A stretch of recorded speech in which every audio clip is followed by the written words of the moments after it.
How's that sound? Want to go or you want me to go? Well, I'll do a brief welcome. So welcome, everybody. Thank you for coming for the first half of our book club discussion of Tommy Orange's There, facilitated by my colleague in English, Ann Jansen. I'm very appreciative that she is willing to lead this session with someone with a background in Native American literature and who's taught this novel. I'm really interested to hear what she has to say, as well as what everyone else has to say. So thank you, everyone, for coming. Just a reminder, we will have a second meeting coming up. I don't have the date off the top of my head, but I'll find it and put it in the chat later. But yeah, welcome. And I'll turn things over to Denise, who wanted to say a little bit about some other Book of the Year related events that are upcoming, and then we'll let Anne take over. Okay, thanks everybody. I'm just going to screen share for a second. Okay, and this is our library events page, and we can drop the link in the chat as well.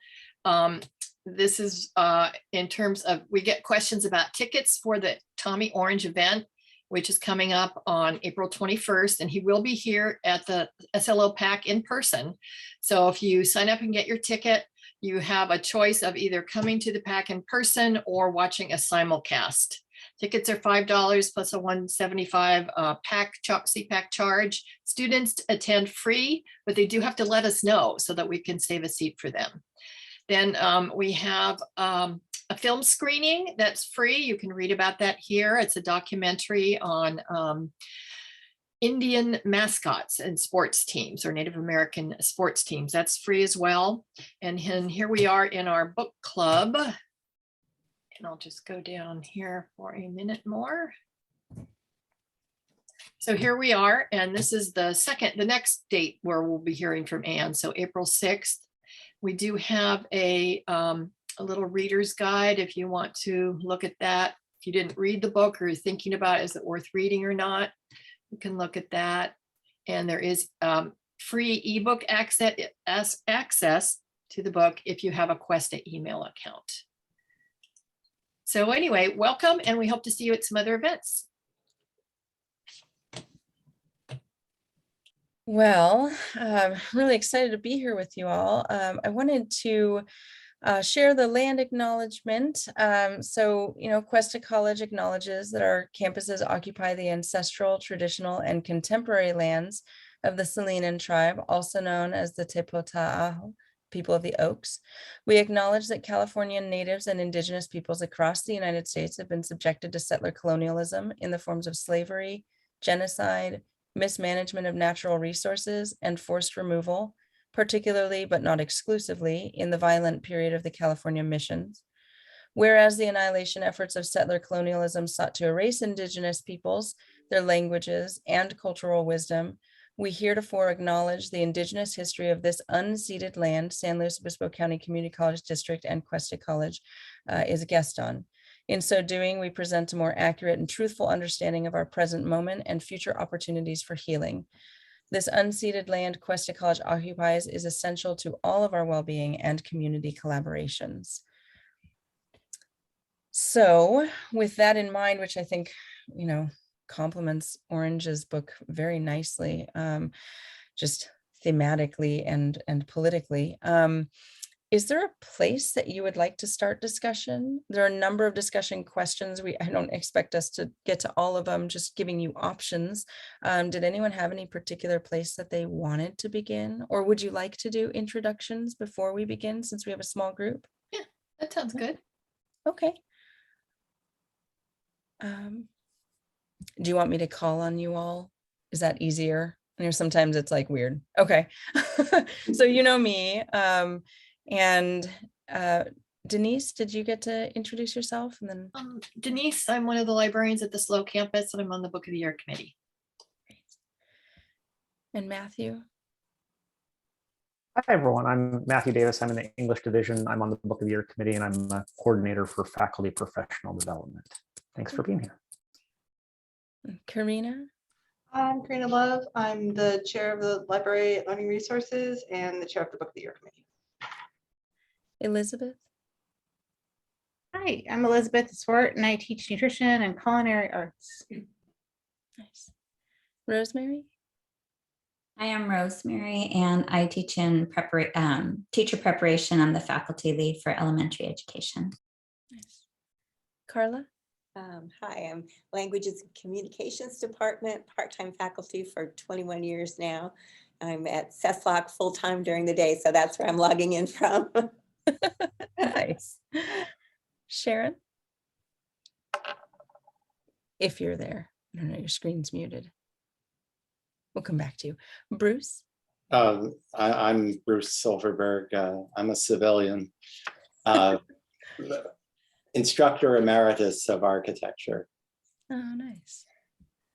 Allison? Hey, I'm Allie. I work in the student life office at Cuesta College. Nice. And then I know Vicky and Kathy, you just joined us. We were doing super quick introductions. Kathy, did you want to?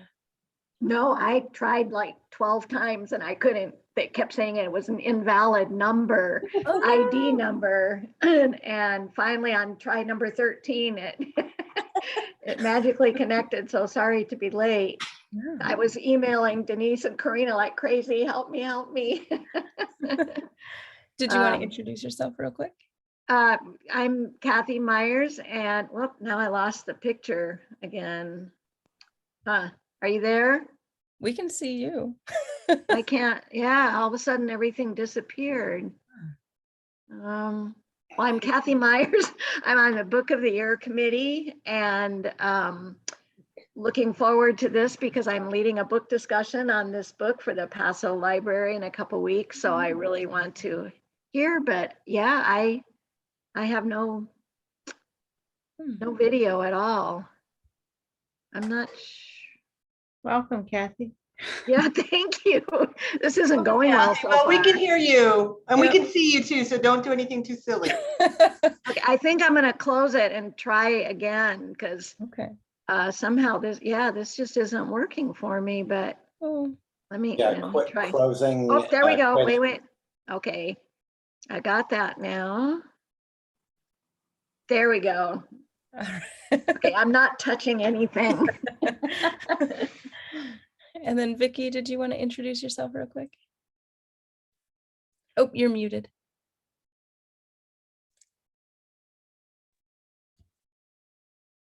Hi, I'm Vicki. I'm a librarian at North County, and I had a lot of difficulty getting on. I don't know what the deal is, and a lot of you are frozen, so I'm having Oh. trouble too. But anyway, that's fine. I can hear you all. Well, glad to have you. I can hear and see you, so. Well, why don't we go ahead and jump in?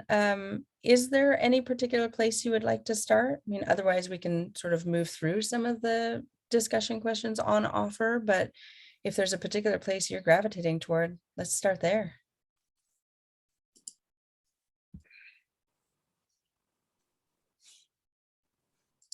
Yeah.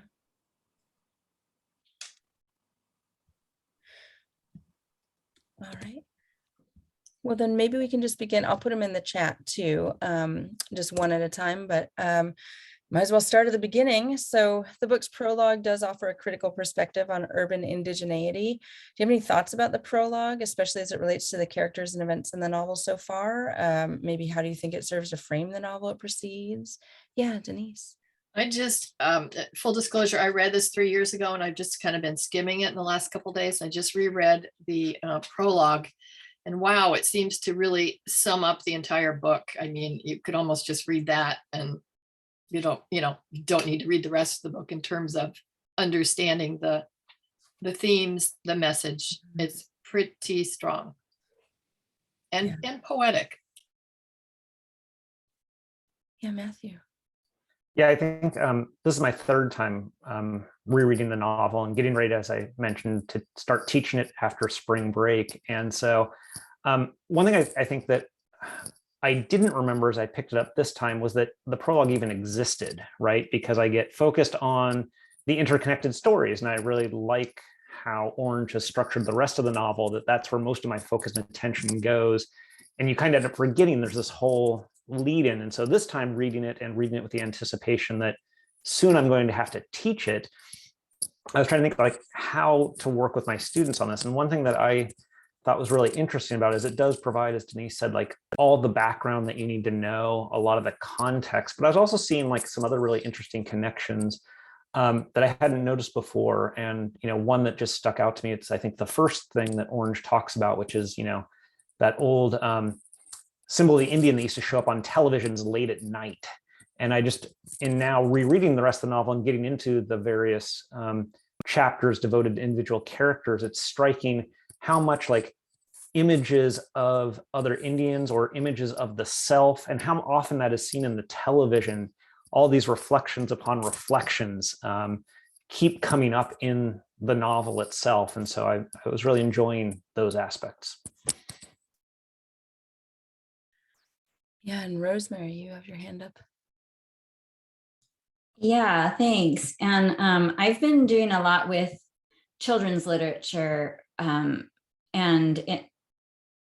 Indigenous representation in children's literature. And so I thought this was really interesting, the way that he sets this up to help us, for those of us who haven't grown up with this understanding of Indigenous existence and the constant challenge to Indigenous existence, is he really, it's really, I think, a really generous way of inviting other people in to understand the story and understand what, just to start to build a context for what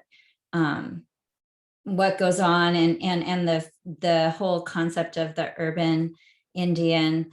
I think it's it just really, I appreciate a book like this where they're like, I think it's very gracious in the way he sets it up to invite us in to see, who have maybe not had that experience, but also to validate for folks, for Indigenous folks who might be reading the book also, that they exist, that this is part of their identity and how important it is. And I think it also, it gives everybody a starting point for building the relationships with the characters throughout the rest of the novel, because I think it's through the relationships that we build that meaning, that we can then trace back to that kind of more factual presentation, and just that kind of more straightforward introduction.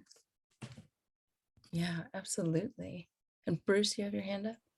Well, yeah, I was just, first of all, full disclosure, I'm about halfway through reading the book and finding it very, very interesting.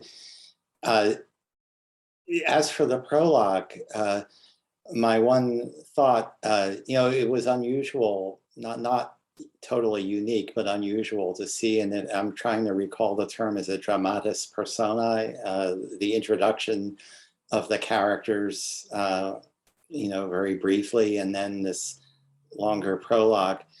It was interesting for me that I read that and then almost forgot about it while I got immersed in the story itself. And so I'm thinking that perhaps when I finish the book, I will go back and read the prologue a second time. So it served some function, it's like jump-starting the process, but that kind of receded into the background for me. So that's it. I just wanted to comment that I'm in a book club that's another book club that's reading the book right now. And when it was introduced, and I said it was about Native Americans, living in Oakland. And this is a group of educated, aware people. And there was this like, but wait a minute, you said Oakland.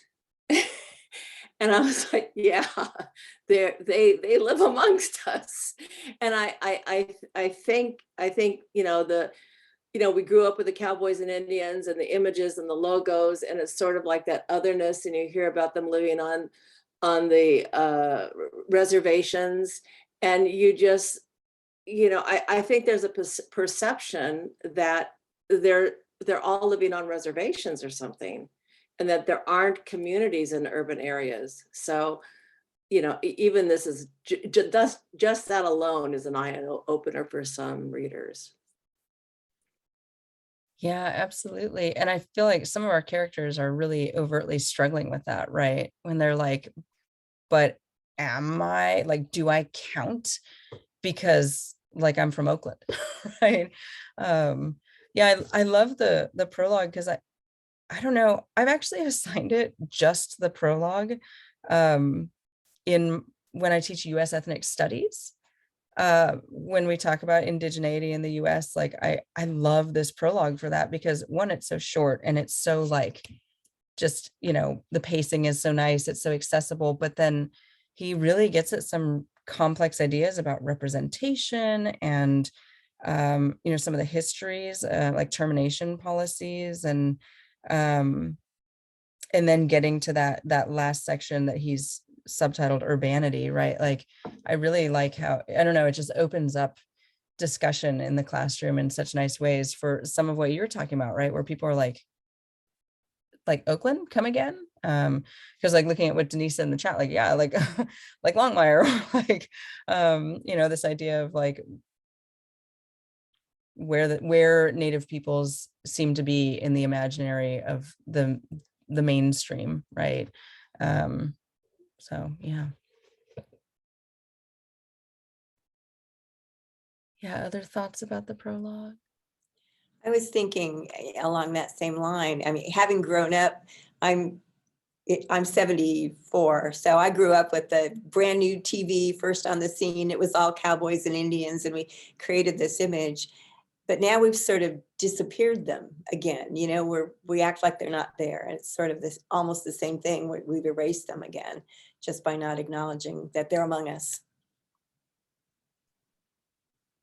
Yeah, I often find myself pointing out to my students in Native American lit classes that they will frequently fall into, at least for my non-Native students, they will frequently fall into using the past tense when talking about Indigenous peoples today. I have to call them on it. It's just how embedded that idea is in their minds, right? And in the sort of dominant imaginary in the US.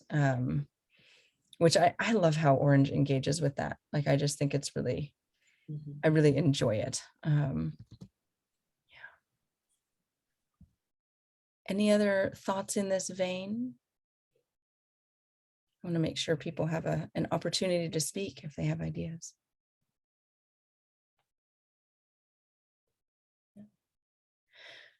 Well, then I'm wondering about the characters.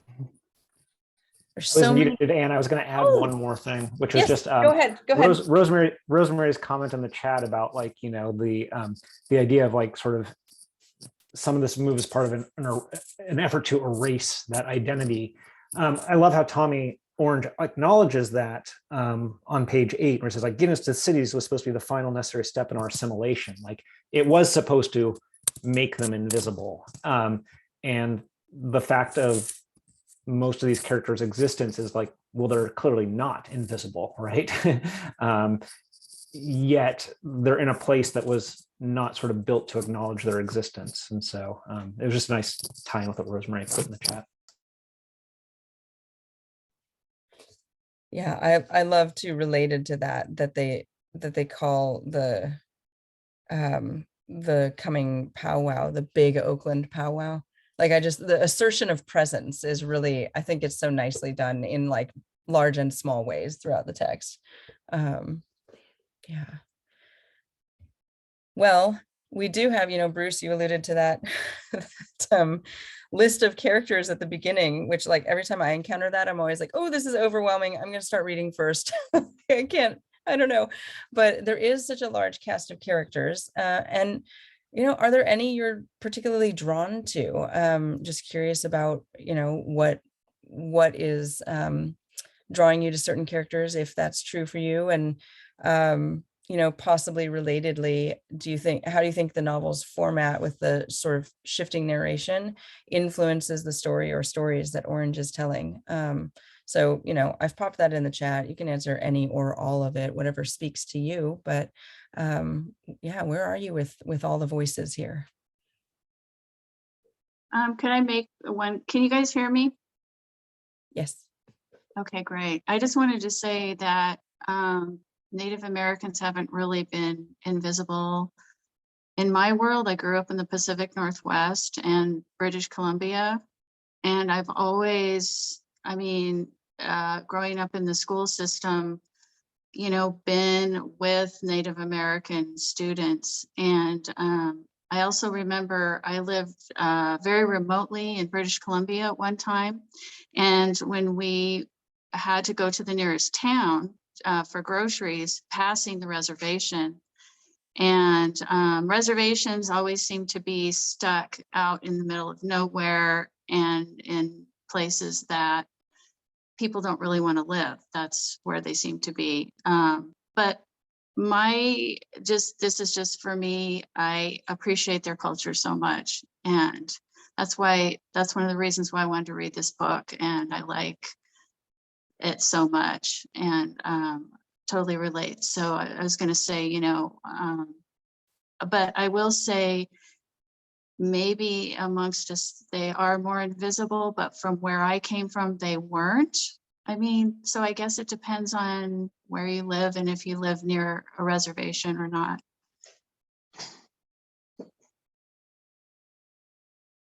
Yeah, thank you for sharing that perspective and your experiences. And I grew up in the San Ynez Valley, and my experience was, I don't know how to characterize it, because the home that I grew up in is 6 miles from the Chumash Reservation.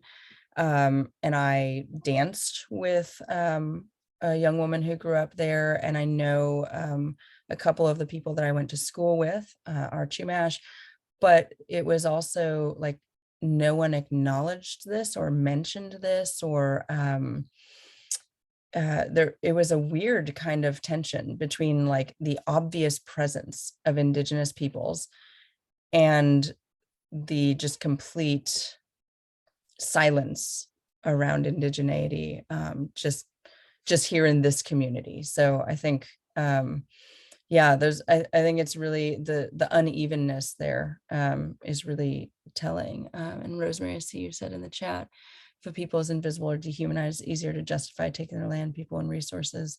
Yeah, I've wondered often about I don't think they have it anymore, but the California missions curriculum they used to do in the 4th grade.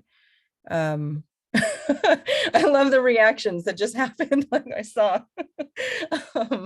But yeah, absolutely. Yeah. I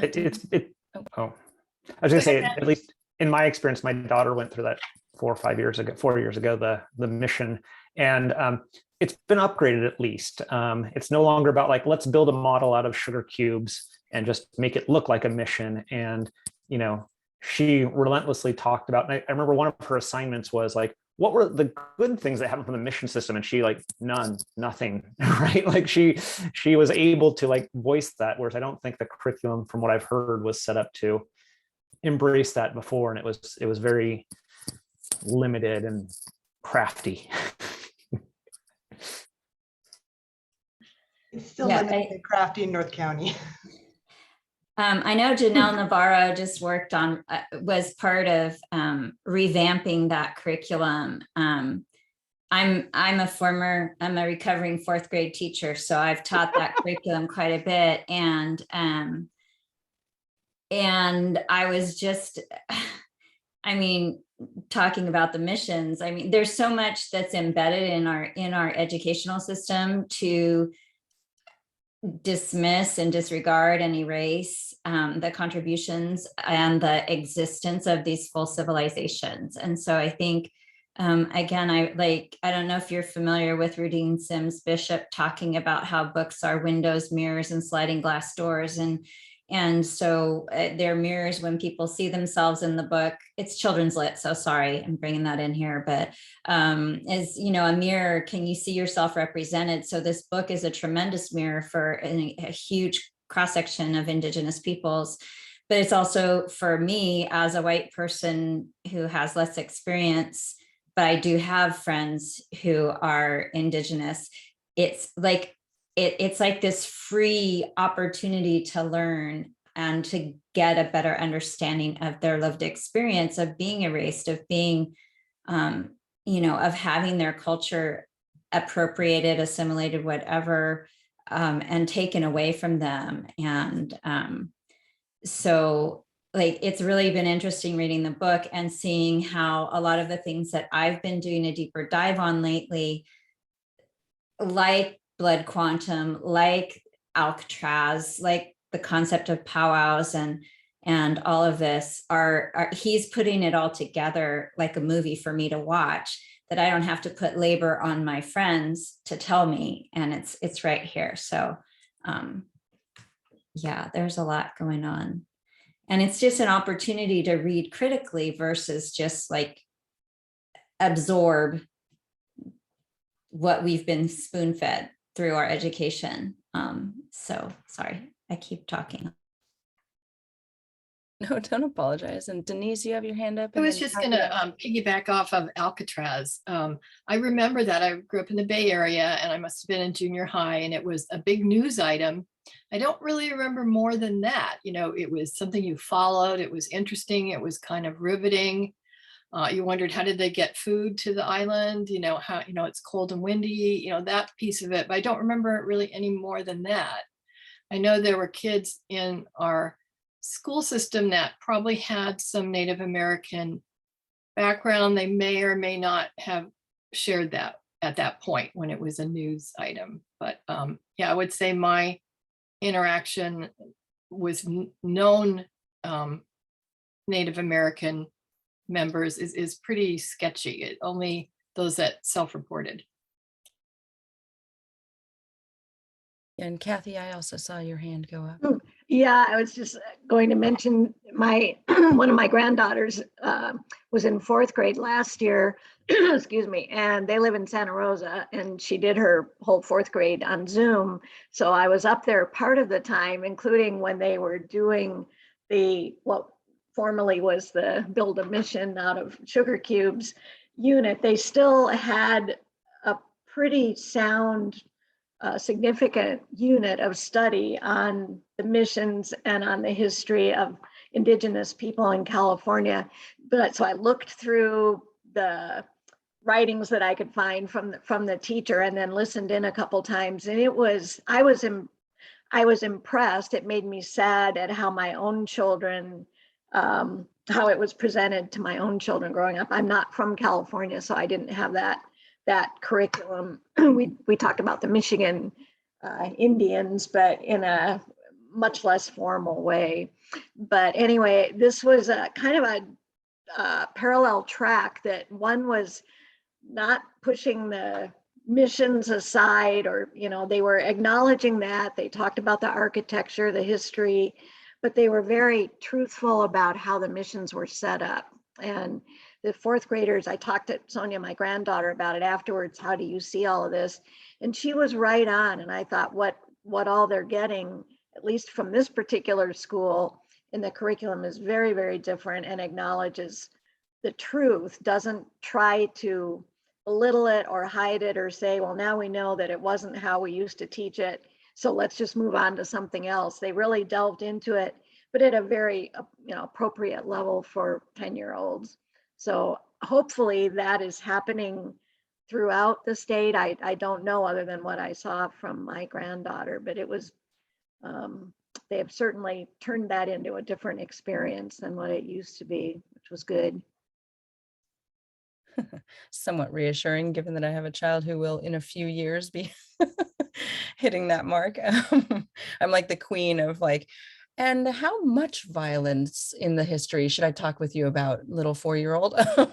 But I've wondered about this with Orange's novel, that like I think about the like large cast of characters a lot, and I've wondered about this as far as like thinking of multiple perspectives, because they are so different and they have such different voices, which I love. I think he's so skilled with that. But I don't know. I wonder about thinking about, like, it's a work of fiction, but there's so much history embedded in it. But then we have so many different voices engaging with past and present, like our characters who did grow up during a different period of activism, and did engage with that in their own ways. And then, I don't know. So yeah, just thinking a lot about all the different characters, some of whom I really enjoy and some of whom I want to like shake. Elizabeth, your favorite? Yeah. Yeah, absolutely. I'm just looking at the comments in the chat there. One thing I think that's interesting, and with the different characters, and I was just making notes. I was going through and looking for it. Is I think having the multiple perspectives is helpful, just to show that like he's not telling like there is an urban Indian story, right? There are multiple ones. There's a variety of them. I think that's helpful and part of mission. But I was really, mission might have been the wrong word based on a previous discussion, but that's part of his plan. We'll say that. The other thing I was noticing that I thought was interesting was like the decision to do some of the chapters from like the first person perspective and then others from third person. I was like, what's the rhyme or reason to that? And as I was sitting here sort of going through, like I noticed, I think that Dean is the first one that's in third person. I'm like, well, that kind of makes sense. He's a filmmaker. He looks through a lens. He's like separated. So like maybe that's why he's done it. But then in my notes, Bill, Jackie, and Orville are also told through the third person, not the first person. I was just wondering if you had any ideas or anybody else ideas about like, it's not just the shifting stories, but also what voice is adopted to tell them that changes.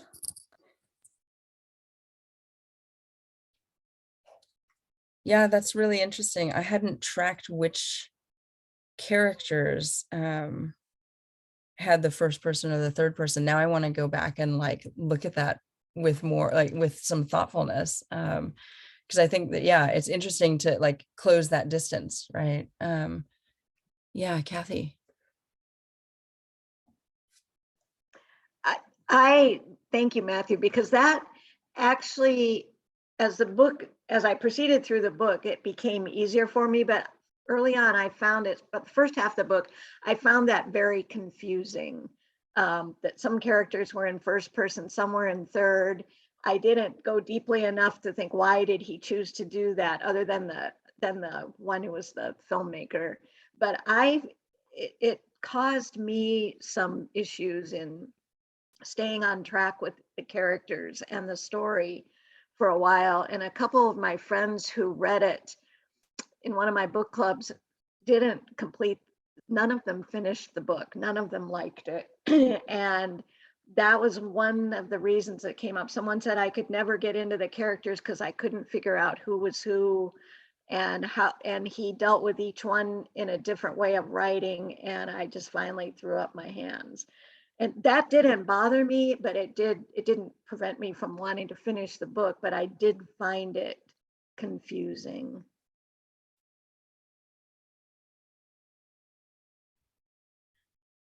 Yeah, there are just so many characters, right? Which is kind of cool because I like when they start dropping into each other's storylines and then like it's a little like it's a lot of work for me to be like, okay, wait, which one was Karen? And then okay, and she plays this role, but then but I think you do sort of get that sense of like this robust, multifaceted community, right? And I like that it extends beyond state lines, although I really don't know what to think. This is like my third time reading the book, and I still just really don't know what to think of the Harvey thread. Yeah, I was just reading your comment in the chat, Matthew. Absolutely. I had the same reaction to Harvey. Sorry, I didn't mean to interrupt. No, and I'm still processing that a little bit, like them spending all that time together. And I was like, no, just get away from him. I mean, not that I should say what she should do or what she feels comfortable with. And I know it's more complicated than that, but yeah, I have a really hard time with that and their interactions and how he behaves, honestly. Yeah. He's not very appealing. I think we can say that. One thing I do like about the different components, the different chapters, the different voices is I like reading short stories, maybe because I'm a slow reader. And like Elizabeth Strout, I think is one example, and that Olive, the whole Olive thing, where the short stories are mostly interconnected, although you probably don't even notice it till you're almost done. And this reminded me a lot of that. And I think that's, to me, that's appealing. Yeah, I agree. And I agree with Matthew from the chat saying that the connections, he loves when the connections are uncovered. I really love the connections. And I personally like that it was written in different styles. And I like that there are good people and bad people and everybody in between, because that's reality. And I think that that's part of, if you're portraying your communities, you don't want to just make everybody into a hero. That doesn't really get at any growth or depth or reality. So I really appreciated that he kind of put it all out there, and that he really, I think, challenged notions of what an Indian is, what an Indigenous person is, what a Native American is, what all those different words, meanings, self, how selves are created, by layers of family and community and cities and where you live and who you interact with. And I thought that made it a good book, a challenging book, but I liked how they put the list of who the people were at the beginning, so you could easily find it. It's like those great sweeping epic multi-generational novels where they have the like family tree at the back, and you're always just like, well, who's Queen? Wait, Queen was married to this king, And so I like that.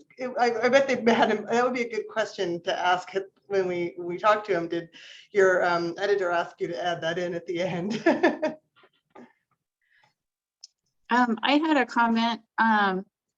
As I said, I kind of grew up with Indigenous tribes around me, and I was speaking with my oldest brother who lives in Eastern Washington, and he actually, where he lives is on reservation land. And so what they do is, instead of quote buying the property, they lease it for, it's like a 99-year lease. This is just how it works on the reservation. And I was kind of talking to him about another book that I was reading in a class, and written by a Native American author, Ceremony. I was talking to him about it, and I kept referring to Indians as Native Americans. And he said where he lives in a very rural area. Like I said, he lives on reservation, and has lived there for 35 plus years.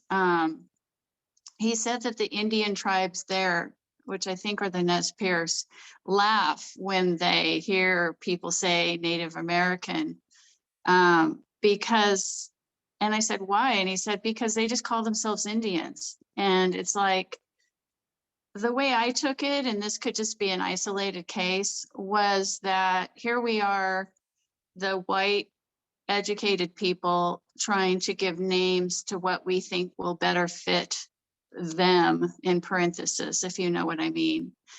And it's like, well, what do you want to be called? I mean, yes, they are Indigenous. It's like, it's just a thought. Like, we keep changing the names that will make, I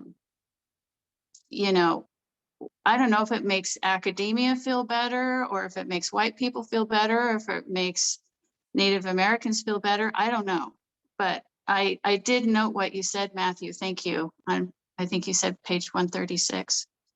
And I'm like halfway through the book. So I don't even know. I would just point out, like, it's a nice acknowledgement that Orange does himself about, like, we are Indians and Native Americans, American Indians and Native American Indians, North American Indians, natives, NDNs, and Ind apostrophe ends. Like, so he acknowledges that. And I think that that's a really helpful part of it. And he does something similar with like the last names that were given, and how many Indigenous communities did not have that naming practice. And so like, I think that layering on of all that variance is really important. And as a good reminder, Emily, what you were saying as well about, like, even within the community, there are going to be disagreements and different ways in which people want to be addressed, acknowledged, or talked about. It's just funny that it seems like, and I'm not like putting down academia necessarily, although maybe a little bit, but it's like, well, okay, now let's name a group of people because we know best. It's like, well, very colonialist to do the naming.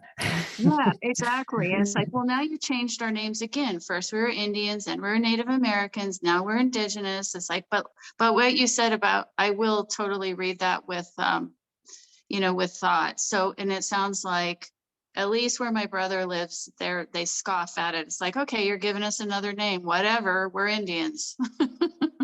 So anyway. I had that experience too, where, I heard a Native American say, like it's so hard for, an educated white person to say an Indian because it sounds to others like like it's a put down or something, or it's uneducated.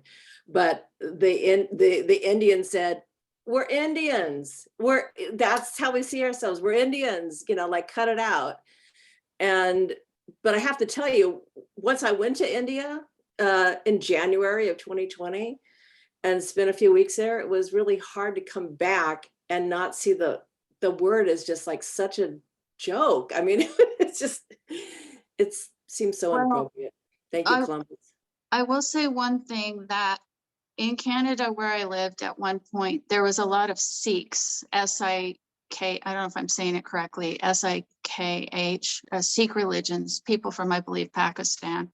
So, but there was also Native Americans. So how they refer to them as East Indians. So if they would just say East Indians from people from India or Pakistan or whatever. That's just how we refer to them and how we differentiated.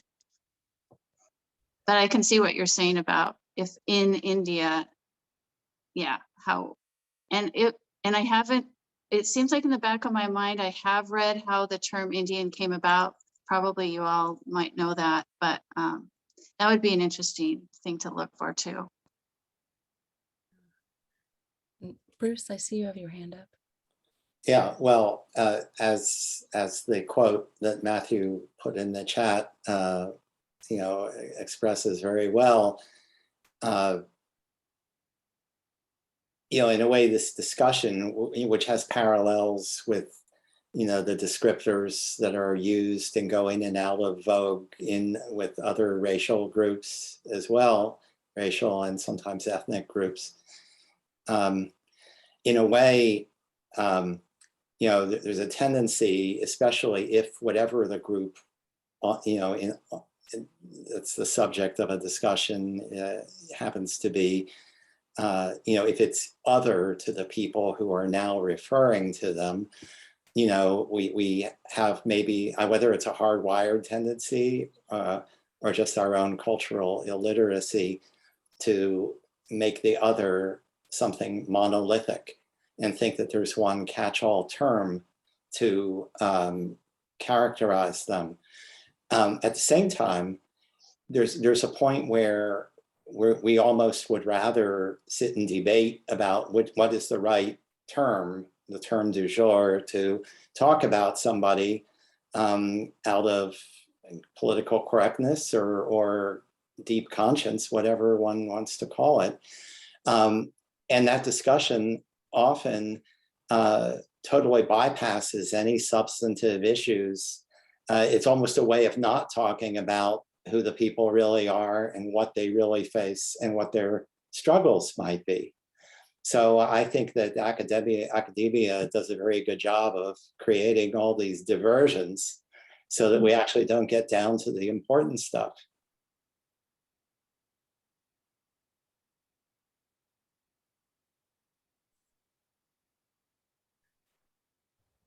Yeah, and the naming histories are really interesting. There's an article I'll pop into the chat from Native Times.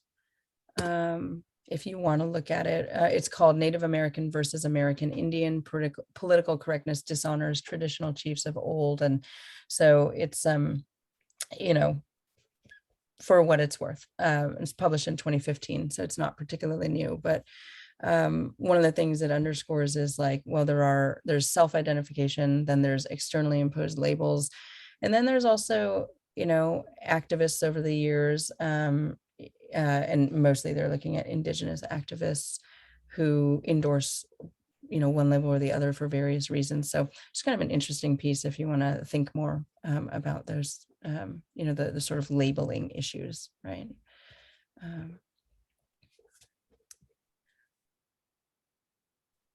Well, where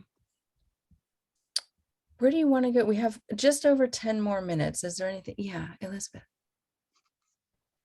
I was wondering, like, if anyone had any insights on where do we go from here? So now that we're learning about the experiences that these people are having, is there anything we can do in our daily lives aside from, asking people how they identify and calling them by the name that they identify with?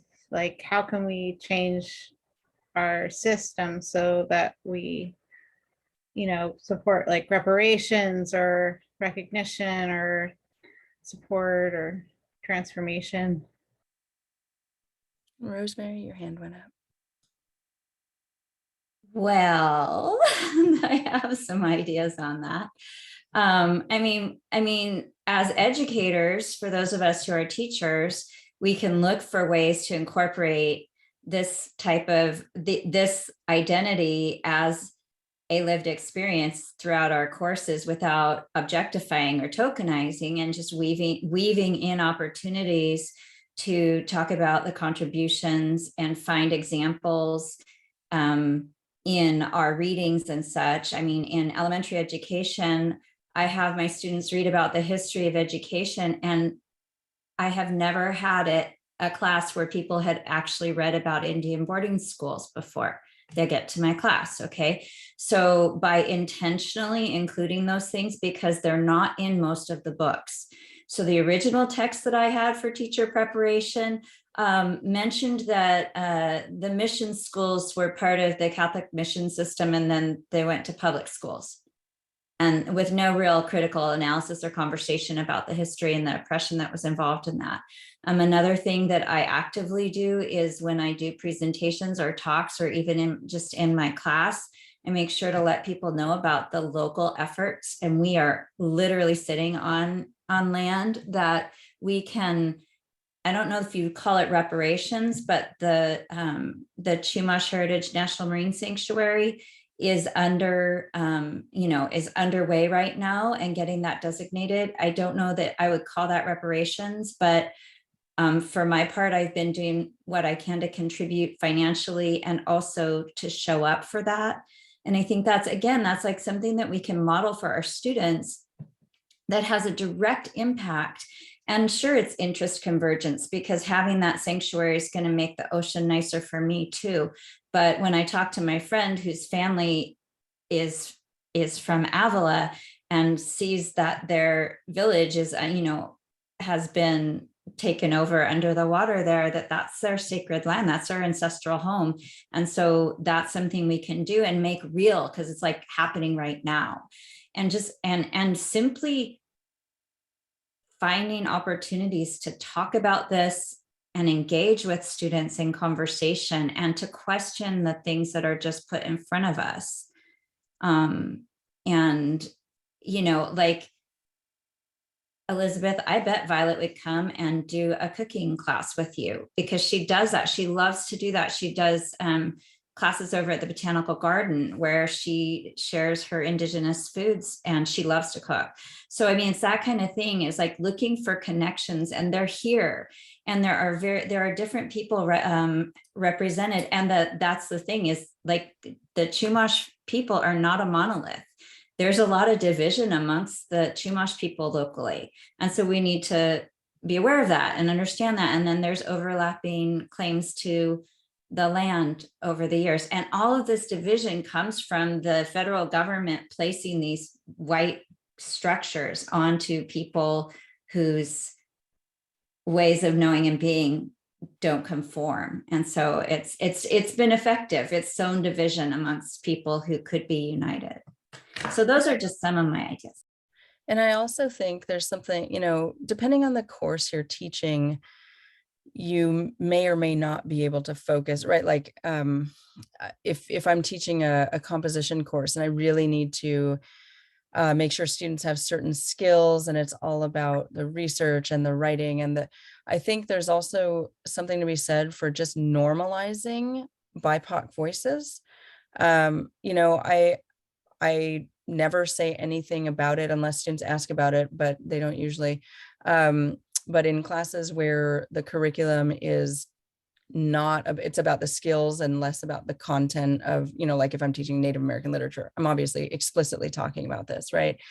But if I'm teaching a composition course, I just never indicate anything. I just, what all the things they read are by BIPOC authors. And, you know, just in the same way that Orange's characters, they're exposed to all these ideas, the same ideas by, you know, through dominant culture and mainstream media that everyone else is, right? And they're taking those in, and it's just normalized. And so I just try to normalize experiences that sometimes are not normalized in an educational setting or in the mainstream media, you know, news media setting. And even there, it opens up possibility when students have questions, right? You end up talking about it for sure. And I can sort of, you know, we can talk about terminology, or we can talk just depending on the class and what questions they have or what themes they're focusing on. But I really like that too. If you're like, look, I don't know, given the class I teach, I just don't know how I could focus on this, right? But whose voices can you bring in? Who can you normalize? How can you amplify? I think there's a lot of space for that. And there's a lot to be said for that too. And students who maybe are used to not feeling represented in the curriculum, I think pick up on that, even if it's never something that's overtly, you know, discussed. And yeah, Bruce, your hand went up. Oh, well, I just wanted to say that, you know, one of the things I think that in the characters Orange presents to us, you know, I think that while there are certain commonalities that might underlie them and unify them, you know, they're presented as, you know, individuals. And again, that breaks down this notion of a monolithic group and even the labels. I think there's a real opportunity with this book, and it might be I would propose it as a question to add to the discussion questions, which is to ask people to reflect on what aspects of the experiences presented, you know, herein are very particular to a group of people, and which experiences, and maybe another word I would use is aspirations, are actually in some form shared by the many, many people in this country that come from different backgrounds, that have, you know, kind of multivalent identities, and their own kind of generational aspirations. And so I think there's an opportunity to add to the discussion an aspect of this book that might be much more universal, or at least universal within our larger society here. I'll just mention one other thing, just in passing. It was actually 19 years ago, when I was quite new to California. I taught a fourth year design studio at Cal Poly, and the project I put together in conjunction with a real world project that was happening in Fruitvale for the Native American health service, I think it was called, where we actually did go up and engage directly with people in that community, and then have to wrestle with the very real and important questions about which aspects of identity and which aspirations people in that community had, because it would be very easy for many of us to just either engage in some kind of shallow cultural appropriation, or in a sense with the labeling, pin on it certain kind of cliche symbols and say, well, these are the aspirations we think you're trying to have. And they're, from what I could tell, and what we all learned from this, was that their aspirations were very complex, as people in this urbanized community at that point, and this was 2003, and I don't know where they are with it now, but I think that this book potentially opens up a lot of very important discussions, if we allow that to happen.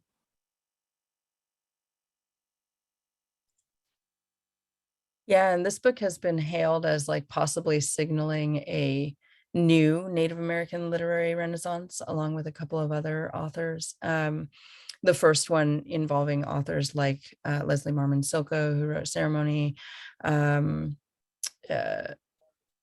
Scott Momaday, who was the first Indigenous American to win the Pulitzer. And so other, there was that original Native American Renaissance, which is a broadly speaking cultural and artistic movement, 70s, 80s, right? And so it is interesting, the attention he's gotten for this book, I think has some, it's gotten so much attention that people are paying attention, right? Which is, I don't know. It's something, it's interesting to think about all the, oh, really? I didn't know that, that he has a sequel nearly done.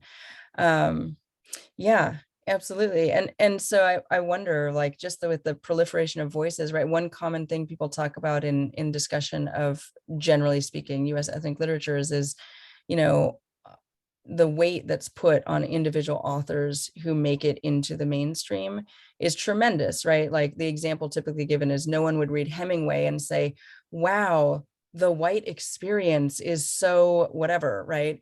But then they'll read, the one book that they're exposed to because there's no exposure.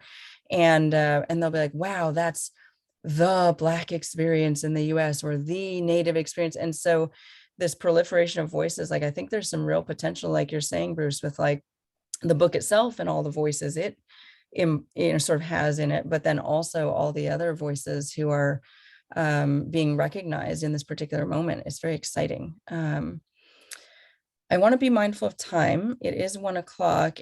Any sort of final thoughts for this meeting before you go off for a few weeks and read and we reconvene in April?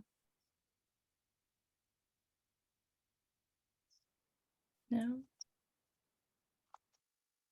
Well, thank you all for coming and really showing up. And I've really enjoyed the conversation today. I love hearing all the perspectives and all the expertise that you all bring with you. So I'm looking forward to next time. Thank you, Anne. Much. Thank you so much. Thank you. Thank you very much. Nice to see everyone again. You as well. See you, Bruce. Oh, Kathy, I hope it goes well. I think it'll be fun.